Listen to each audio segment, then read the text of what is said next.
Hello everyone, welcome back my YouTube channel and আমি বর্ণালী আর নিয়ে চলে এলাম আবার একটা নতুন মিনি ব্লগ নিয়ে। তো আজকে যাচ্ছি আবারও বান্ধবীদের সাথে একটুখানি ঘুরু করতে। তো আজকে পূজার সাথে ঈশিতাও আছে, তো সবার সাথে তোমাদেরকে আলাপ করাবো। তো চলো আমি এখন বেরিয়ে পড়ি ঝটাপট করে। আর এইদিকে আমি কিন্তু আমার সাইকেলটা নিয়ে বেরিয়ে পড়েছি। তো প্রথমে এসেছিলাম আমরা ঈশিতাদের বাড়ি, আর ঈশিতাদের বাড়ি এসে ওর মা আমাদেরকে মিষ্টি দিল খেতে। তারপরে আমরা ওখান থেকে বেরিয়ে সাইকেলে করে পুরনো শিব মন্দিরে এখান থেকে আমরা যেই ক্যাফেটায় যাই সেই ক্যাফেটায় চলে এসেছিলাম। এসে আমরা 3টে চা অর্ডার করে দিয়েছিলাম।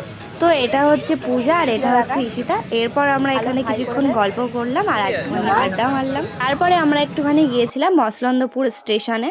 আর আমরা মসলন্দপুর স্টেশনে এসেছি, তার কিছুক্ষণ পরেই দেখলাম এসি ট্রেন ঢুকছে। আচ্ছা, তোমরা কারা কারা এসি ট্রেনে উঠেছো আমাকে কিন্তু কমেন্ট করো। আর আমি কিন্তু এখনো উঠতে পারিনি। এই দেখো, আমার নতুন ফোনের জন্য এই কভারটা নিয়েছিলাম। তো এই কভারটা ট্রেন্ডিং এ আছে, পুরো আইফোনের মতন দেখায় ফোন। এরপর আমরা এসেছিলাম গোবরডাঙ্গায়, আর গোবরডাঙ্গায় এসে আমরা একটুখানি কদবেল মাখা খেয়ে নিয়েছিলাম। তারপরে একটুখানি ফুচকা নিয়ে নিলাম বাড়ির জন্য। এরপরে আমি চলে এসেছিলাম বাড়িতে। আর আমার ভিডিও তোমাদের কেমন লাগলো কমেন্ট করে অবশ্যই জানিও। চ্যানেলটিকে সাবস্ক্রাইব করে দিও। দেখা